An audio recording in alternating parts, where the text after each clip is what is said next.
না? হ্যাঁ, এই 4টে ড্রপের ভিতরে দেখেন আপনাদের কাছে ওষুধ আছে। বেসিফ্লক্স নামে একটা ড্রপ আছে। বেসিফ্লক্স অথবা বেসিব্যাক, এই ওষুধের গায়ে 1 নম্বর লেখা আছে। বোঝা গেল? এপাশক ওপাশক বিপাশক 1 লেখা আছে। এই ওষুধটা হচ্ছে প্রেসক্রিপশনের প্রথমে, এই যে আপনারা যে কাগজটা দেখতেছেন না, এই যে সবুজ কালার দাগ আছে, এই দাগের হচ্ছে প্রথম থেকে শুরু আছে। যে ওষুধের নাম আমরা প্রথম কম্পিউটারে টাইপ করছি সেই ওষুধের নামে 1 লেখা আছে। আপনারা যারা আমাদের হসপিটাল থেকেই ওষুধ কিনছেন দেখবেন ওরা এরকম করে 1 লিখে দিচ্ছে। হ্যাঁ, ওটা হ্যাঁ। তাহলে এই ড্রপটা আজকে থেকে প্রতিদিন দিনে 4 বার করে দেওয়া লাগবে। কয়বার দিবেন? আজকে থেকে দিনে হচ্ছে 4 বার। তাহলে এই ওষুধের টাইম ছিল দেখেন প্রথম সারিতে এইরকম, এই পাশে লেখলো টাইম। হ্যাঁ, এই পাশে ওষুধের নাম, মাঝখানে ডেট, আর এই সাইডে হচ্ছে টাইম টাইপ করা আছে। তো সকাল 8টার সময় এটা 1 ফোঁটা দিতে হবে আজকে থেকে। তাহলে আজকে সকাল 8টায় তো পড়েনি, কোনো সমস্যা নাই। আজকে তারপরে 4 বার যেহেতু, তাহলে সকাল 8টায় 1 ফোঁটা দিবেন। কালকে থেকে 8টায় পড়বে, আজকে 8টায় পড়লো না। দুপুর 12টার সময় 1 ফোঁটা দিবেন, বিকেল 4টার সময় 1 ফোঁটা দিবেন, রাত 8টায় 1 ফোঁটা দিবেন। ঠিক আছে বাবা? তাহলে আজকে থেকে এই ওষুধটা দিনে 4 বার করে দিতে হবে, ওই টাইমে 10 দিন। প্রেসক্রিপশনে সুন্দর করে লেখা আছে 10 দিন, এত তারিখ থেকে এত তারিখ পর্যন্ত। এই বুঝতে পারছেন? এটা কি কেউ বুঝতে পারলেন বাবা? ঠিক আছে, হ্যাঁ বুঝতে পারছেন। কয়বার করে দিতে হবে মা? 2-1 জন দিনে 4 বার করলে দেওয়ার সময় 1 ফোঁটাই পড়বে। সারা দিনে আপনি 4 ফোঁটা মিলবেন। এক চোখে, যে চোখে অপারেশন আপনারা করে নিয়ে গেলেন শুধু সেই চোখেরই পরামর্শ আমি বলবো, আর অন্য চোখের পরামর্শ 7 দিন পরে আসে ডাক্তার দেখে নিয়ে যাবেন। যেটুকু বাঁচবে এটুকু ফেলে দেবো, দেওয়া হবে না। হ্যাঁ, ওটা আপনি 7 দিন পরে ডাক্তারের জিজ্ঞেস করবেন যে বাবা ফেলে দিব কিনা। হ্যাঁ, তারপরে দেখেন 2 নাম্বার। 2 নাম্বার ওষুধটা হচ্ছে আপনি আজকে থেকে, এইটার নাম হচ্ছে প্রিডিকোট অথবা লুপ্রেট। কারো কাছে প্রিডিকোট নামে আছে, কারো কাছে লুপ্রেট নামে আছে। একই ড্রপ কিন্তু কোম্পানি আলাদা। তো এই ড্রপটা হচ্ছে আপনাকে দিতে হবে 6 সপ্তাহ। ওইটা যেমন শুধু 10 দিন, এটা হচ্ছে 6 সপ্তাহ দিতে হবে। তাহলে আমরা তো 7 দিন পর পর 1 সপ্তাহ ধরি না, তো আজকে থেকে আপনারা দিবেন 7 দিন দিবেন, দিনে হচ্ছে 6 বার করে। আজকে থেকে 6 বার করে টানা 7 দিন দেন। তাহলে ওই টাইমটা হচ্ছে দ্বিতীয় লাইনে দেখেন টাইপ করা আছে, সকাল 6টা, সকাল 9টা, দুপুর 12টা, বিকেল 3টা, সন্ধ্যে 6টা, রাত 9টা। এভাবে আপনারা 1 সপ্তাহ ধরে 6 বার করে দেবেন। আবার এই একই ওষুধ আর 1 সপ্তাহ দিবেন, দিনে 5 বার করে। হ্যাঁ, দিনে 5 বার দেবেন। সেই 5 বারের টাইমও পরের দ্বিতীয় লাইনে টাইপ করা আছে, সকাল 8টায়, সকাল 11টায়, দুপুর 2টা, বিকেল 5টায়, রাত 8টায়। এখন শোনেন, হচ্ছে বাংলাতে আমি যেটা বলি ওখানে তো এইভাবেই টাইপ করা আছে। তো 1 সপ্তাহ এটা দিবেন দিনে 6 বার করে। আবার 1 সপ্তাহ পরে এই একই ওষুধ দিবেন দিনে হচ্ছে 5 বার করে। মানে আবার 1 সপ্তাহ পরে একই ওষুধ দিবেন দিনে 4 বার করে। দেওয়ার সময় 1 ফোঁটায় পড়বে। মানে 1 সপ্তাহ যাবে আর 1 বার করে সময় কমে যাবে। বুঝতে পারছেন বাবা? এখন যেহেতু এটা 6 সপ্তাহ দিতে হবে। এমা কথা বললে ওই সাইডে যাও বাবা। আচ্ছা, তাহলে এই ওষুধটা আপনার হচ্ছে আরো একটা কিনতে হবে, যেহেতু এটা বেশি দিন দেওয়া লাগবে, এই জন্য এই ড্রপটা আর একটা কিনবে। 7 দিন পরে যখন আমরা আসতে বললাম, ডেটটা এখন বললি পরে বলে দিচ্ছি, ওই দিন এসে ডাক্তার দেখে নিয়ে যাওয়ার সময় একটা কিনে নিয়ে যেতে পারবো। আজকে কেনার দরকার নেই, 7 দিন পরে আসে যাওয়ার সময় কিনতে হবে। তারপরে দেখেন নেক্সট হচ্ছে 3 নাম্বার ড্রপ আছে। ওইটা 3 নাম্বার সিরিয়ালে টাইপ করা আছে ওষুধ ড্রপ। ওটাও ডেট দেওয়া আছে আপনার হচ্ছে 16 তারিখ থেকে 22 তারিখ পর্যন্ত। দিনে হচ্ছে 3 বার, শুধু 7 দিন। 7 দিনের বেশি, 1 দিনে বেশি দেওয়া যাবে না এই ওষুধ। 7 দিন মানে 7 দিনই। আজকে থেকে দিবেন 7 দিন পর্যন্ত, দিনে হচ্ছে 3 বার করে। তাহলে সকাল 8টার সময় 1 ফোঁটা দিবেন, দুপুর 2টায় 1 ফোঁটা দিবেন, রাত 8টায়। দিনে 3 বার পড়বে, 3 ফোঁটা পড়বে। দেওয়ার সময় 1 ফোঁটায় ওষুধ দেওয়া হবে। বোঝা গেল? নেক্সট হচ্ছে দেখেন নিপটিএস আছে। এটা মনে হয় সবার কাছে একই ওষুধ আছে। হ্যাঁ, এটা হচ্ছে প্রেসক্রিপশনে আছে দেখেন হচ্ছে 30 দিন তারিখ উল্লেখ করা আছে। আপনার হচ্ছে 16 তারিখ থেকে পরের মাসে ডিসেম্বরের 15 তারিখ পর্যন্ত। তাহলে টোটাল হচ্ছে আজকে থেকে 1 মাস দেওয়া লাগবে। দিনে হচ্ছে 2 বার, তাহলে সকালে 1 ফোঁটা দেবেন, রাতে 1 ফোঁটা দেবেন। বোঝা গেছে বাবা? তাহলে আমাদের কিন্তু চোখে দেওয়া ড্রপ কিন্তু 4টা হলো। এখন ধরেন সকাল 6টার সময় 1টা ড্রপের টাইম আছে, তখন কোনো ভেজাল নাই। কিন্তু সকাল 8টার সময় হচ্ছে 3টে ড্রপের টাইম আছে। তাহলে আপনি কি করবেন, একটা ওষুধ 1 ফোঁটা দিবেন, দিয়ে 5 মিনিট অথবা 2 মিনিটের ব্যবধানে আর 1 ফোঁটা দেবেন। তাহলে কি হবে, ওষুধটা সঠিকভাবে ব্যবহার হবে। 1 ফোঁটা দিলে কিন্তু চোখে অর্ধেক পড়ে থাকে, অর্ধেক পড়ে যায়।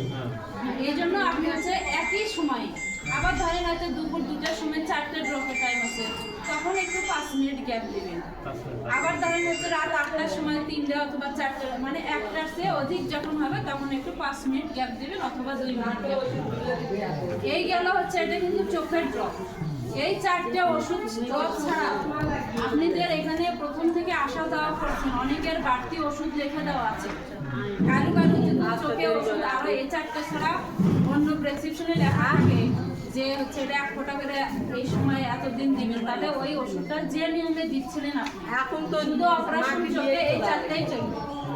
আর আগের ওষুধ যে নিয়মে দিচ্ছিলেন আপনি ওই নিয়মে অন্য চোখে দিবেন, দিয়ে ওটা শেষ করে দিবেন। আর এখন মুখে খাবার যে ওষুধটা দেওয়া আছে ওটা কিন্তু শুধু নাপা এক্সট্রা, আর একটা ঘুমের ওষুধ। হ্যাঁ, নাপা এক্সট্রা 3 দিন খাবে, দিনে 3টে করে, সকালে একটা, দুপুরে একটা, রাত্রে একটা, খাবার পর। আর টেনিন নামে একটা ট্যাবলেট আছে, হচ্ছে একটা ঘুমের ওষুধ। ওইটা হচ্ছে কালকে রাতে একটা মনে হয় আপনার খাইছি, রাতে যারা ডিউটিতে ছিল দেখা দিছে না, তাহলে আজকের একটা খাবে, কাল পরের দিন একটা খাবে। এখন হ্যাঁ, ওটা শুধু ঘুমের ওষুধ রাত করে খাবে। এখন আপনারা হচ্ছে কোনো রুগী কি কেউ পার্সোনাল কেউ ঘুমের ওষুধ খান কোনো অসুখের কারণে, যে এরকম ঘুমের ওষুধ খায় আমার রুগী, এরকম কেউ আছে? আচ্ছা, আপনার মা যদি ঘুমের ওষুধ খায় আলাদা, তাহলে যেটা খায় প্রতিদিনই, হ্যাঁ, ওইটা হয় 3 দিন বন্ধ রাখা লাগবে, কারণ ওটাও ঘুমের ওষুধ। এর ভিতরে যে লাল একটা ট্যাবলেট আছে ওইটাও ঘুমের ওষুধ। এখন ওই লাল ট্যাবলেট আছে কিনা দেখুন, হ্যাঁ এই যে জেনি। অথবা আপনি যদি মনে করেন যে এটাই খেলাবো না, ফেলে দেবো, বাড়ির যেটা খাচ্ছিল আগে থেকে সেটাই খাবে, তাও করা যাবে। কিন্তু ওইটা আর এটা একসাথে ধুয়ে খাওয়া যাবে না বাবা। হ্যাঁ, আর তাছাড়া আপনাদের বিভিন্ন রোগের জন্য প্রেশার, ডায়াবেটিস, হাঁপানি বা কিডনি আর যে কোনো যাই হোক যার যে সমস্যা আছে, যে নিয়মে ওষুধ খাচ্ছে সেই নিয়মেই খাবে। আর এখানে হচ্ছে ওই যে একটা আন্টির আছে, আসমা নাম মনে হয়, ইকোস্প্রিন ট্যাবলেট খাচ্ছিল। হ্যাঁ, আপনি হচ্ছে আর 2 দিন পরে ওটা খাবেন না। হ্যাঁ, আগের যে ওষুধ আছে ওইভাবে খাবেন, আর ইকোস্প্রিনটা আজকে খাবেন না, কালকে খাবেন না, বুধবার থেকে খাওয়া শুরু করে দিবেন। বোঝা গেল? আর এখন শোনেন, আমি এখন নিয়মগুলো বলি বাবা। আপনারা অপারেশনের পরে কম বেশি যাই হোক, আল্লাহর আগে শুকুরে করা লাগবে, কম বেশি যাই হোক দেখছেন। এবং যারা কেউ হয়তো একটু ঝাপসা দেখেছেন, তারপরে অস্পষ্ট দেখেছেন, ছোট লেখা দেখতে পাচ্ছেন না, এগুলো সময় লাগবে। একটা চোখ একদিনে অপারেশন করতে ফুলফিল হয় না। কারো চোখের দৃষ্টি একটু দেরিতে আসে, কারো রিসেন্টলি আসে, দেরিতে আসাই ভালো। বোঝা গেল? আর হচ্ছে ছোট লেখা কিন্তু আমরা অপারেশন করছি দেখে যে ছোট লেখা এখনই দেখবো তা না, এটা ছোট লেখা দেখতে হবে এরকম চশমার পাওয়ারের মাধ্যমে। আপনি সুন্দর করে একদম দূরে সুন্দর দেখতে পারবেন। কাছে লেন্স লাগানো হয় দূরের দৃষ্টি লাগানোর জন্য, কাছের দৃষ্টির জন্য লেন্স না, কাছে লাগানোর দৃষ্টির জন্য হচ্ছে এরকম পাওয়ার গ্লাস ব্যবহার করে। এটা আপনি পরীক্ষিত আন্দাজে। আপনারা 7 দিন পরে আসবেন, আসার পরে ডাক্তার দেখবে যে আপনার চোখের লেন্সটা যে লাগিয়ে নিয়ে গেছেন সেটা ঠিকঠাক পজিশন আছে কিনা, আরও কোনো বাড়তি চিকিৎসার দরকার আছে কিনা। এই জন্য 7 দিন পরে ডাক্তার আসতে দেখবে। আবার 1 মাস পরে যখন আসবেন তখন হচ্ছে ছোট ছোট লেখা দেওয়ার জন্য, টিভির স্ক্রিনে পেপার পত্রিকা পড়ার জন্য, কোরআন পড়ার জন্য এগুলো আলাদা একটা পাওয়ার থাকে। কাছের পাওয়ারটা হচ্ছে আলাদা প্রদত্ত, ফিক্সড, ওইটা কোনো চেঞ্জ হয় না, কিন্তু ওইটা পরীক্ষা করে, যার আপনার 1 পাওয়ার আছে, আমার 1 পাওয়ার আছে, এই জন্য ওইটা হচ্ছে পরীক্ষা হওয়ার পরে যে পাওয়ারটা আপনার লাগবে সেটা ব্যবহার করবেন। এখন আপনি অপারেশনের আগে অনেক পাওয়ার গ্লাস ব্যবহার করছেন, সেগুলো কিন্তু আর ব্যবহার করা যাবে না। এখন আপনারা বাসায় গিয়ে স্রেফ বাসায় পৌঁছার পরের সাথে সাথে আমরা যে পটিটা লাগিয়ে দিলাম এইটা খুলে ফেলে দেবেন, দেওয়ার পরে কালো চশমা পরে থাকতে হবে। আপনারা কালকে যে কালো চশমা কিনছেন না, যারা কিনছেন আর যারা এখনো বোঝেননি, যাওয়ার সময় একটা কিনে নিয়ে যাবেন। এই চশমা হচ্ছে আজকে থেকে আপনাদের 1 মাস অথবা 10 দিন পড়তে হবে। যখন যখন আপনি ঘর থেকে বাইরে বের হবেন, সূর্যের আলো যেন চোখে না লাগে, রোদ বা যেন না লাগে, অথবা হচ্ছে ময়লা টয়লা যেন ধুলা বালি উড়ে এসে চোখে না লাগে, পোকামাকড় যেন সরাসরি উড়ে চোখে না পড়ে, মানে চোখে রক্ষার জন্য আপনার ওই চশমা এটা সারা দিনের জন্য পরে থাকার দরকার নাই। যখন আপনার প্রয়োজন হবে, ঘর থেকে বাইরে যখন বের হবেন তখন পড়বেন। আর মহিলা রোগী যারা আছেন, হয়তো রান্না বান্নার কাজে, হয়তো চুলার কাছে যদি যাওয়াও দরকার হয়, 1 সপ্তাহ না যাওয়াই ভালো। তারপরেও যদি প্রয়োজন পড়ে তাহলে চশমা যেন চোখে থাকে। প্রতিদিন ঘুম থেকে ওঠার পরে আমরা কিন্তু চোখ ধুই। এখন কিন্তু এভাবে চোখ ধোয়া যাবে না। আজকে থেকে 7 দিন পর্যন্ত সবাই নামাজ কালাম পড়বেন। প্রতিদিন গোসল করা যাবে, নামাজ কালামও পড়বেন, কিন্তু মাটিতে 7 দিন সেজদা না দেয়, তৈমম করে ওজুদে নামাজ পড়া ভালো। আর অন্য ধর্মে যারা আছে তারা হচ্ছে প্রার্থনা করার সময় তো নিচের দিকে হালা লাগে, যদি কেউ থাকে তাহলে ওইভাবে হালবেন না। হ্যাঁ, আর দেখবেন আপনারা ঘুম থেকে ওঠার পরে মাঝে মাঝে হচ্ছে চোখের পাতা লেগে যাবে, হয়তো চোখ মেলাতে পারতেছেন না, তখন কি করবেন, একটু সুন্দর করে গরম পানি করবেন। গরম পানি করে গরম পানিটা ফুটে নেবেন, এমনি ঠান্ডা না, ঠান্ডা পানিটাই হচ্ছে পরিষ্কার পানি। ফুটে নেওয়ার পরে ওই পানির ভিতরে তুলা, বাজারেও কিছু তুলা পাওয়া যায়, অথবা আপনাদের বাড়িতে ফার্স্ট এড বক্সেও আছে, কিংবা আমাদের হসপিটালে মেডিসিন দোকানেও আছে, ওটা বাইরেও পাওয়া যায়। ওইটা একটু 10 মিনিট ভিজায় নেবেন ওই গরম পানির ভিতরে। ভিজার পরে ঠান্ডা হলে চিপে চোখের চারিপাশে মুছবেন। কোনো কটন দিয়ে, কোনো টিস্যু দিয়ে, কোনো ময়লা কাপড় দিয়ে মুছবেন না। হ্যাঁ, আর হচ্ছে খাবারের বিষয়ে আমরা হচ্ছে অনেকে থাকে কি খাওয়া যাবে যাবে না। খাবারে কোনো বাধা, এই চোখের অপারেশনে খাবারের কোনো বাধা নিষেধ নাই। আমরা যে নর্মাল খাবার খাই সে নর্মাল ভাতই রান্না করে খাবেন। কিন্তু ধরেন হচ্ছে এই আঙ্কেল হচ্ছে উনি হচ্ছে অ্যালার্জি, ওনার প্রচুর অ্যালার্জি আছে, শরীর চুলকায়, তাহলে উনি যদি বেগুনের তরকারি বা হচ্ছে ইলিশ মাছের তরকারি, চিংড়ি মাছের তরকারি, যেগুলো খাবারে কিছু কিছু সবজি আছে, এগুলো খাবারে অ্যালার্জি আছে, তো ওগুলো খেলে তো তাহলে আঙ্কেলের রিয়াকশন বেশি হবে। এই জন্য আপনারা যেগুলো খাবারে অ্যালার্জি সমস্যা আছে, যাদের অ্যালার্জি সমস্যা আছে তারা খাবেন না, বোঝা গেল? আর বিড়ি আর সিগারেট আর পান, এটা কিন্তু ভালো জিনিস।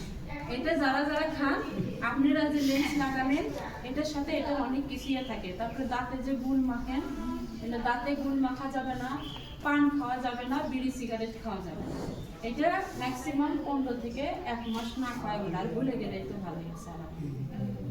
কিন্তু হচ্ছে আপনারা যখন গোসল করবেন তখন হচ্ছে গলা পর্যন্ত ভিজাবেন, শুয়ে থেকে মাথায় পানি দিবেন, সরাসরি চোখে পানি লাগবে না।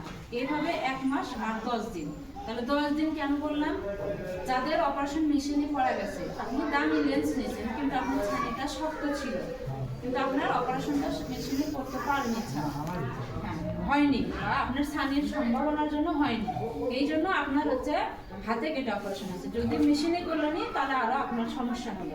ঠিক আছে বাবা, মানে আপনার তো উদ্দেশ্য দেখা, তো এই জন্য হচ্ছে যাদের হাতে কাটে অপারেশন হয়েছে তারা একটু 1 মাস ওইভাবে কষ্ট করে গোসল করবেন, 1 মাস চোখে পানি লাগানো যাবে না। যাদের মেশিনে অপারেশন আছে তারা 10 দিন ওইভাবে গোসল করবেন, 10 দিন পরে পানি লাগানো যাবে। এখন যদি বলেন যে মা কার হাতে কেটে হয়েছে, কার মেশিন হয়েছে, আমরা তো বুঝতেছি না। হ্যাঁ, আপনি প্রেসক্রিপশন ধরেন, আমি এগুলো যাওয়ার সময় একবার করে দেখে বলে দিই। এখন আর কোনো কারো প্রশ্ন আছে বাবা? তাহলে আপনি যান, রুমে যান, আপনার ভাইকে আসবে। আচ্ছা আসুক, যান, আমি এনাদের সাথে ইয়ে করে পরে কথা বলতেছি। মা যান, প্রেশারে, ডায়াবেটিসের, হাঁপানি, ওগুলো তো বললাম, ওগুলো যে নিয়মে খায় সেই নিয়মে খায়।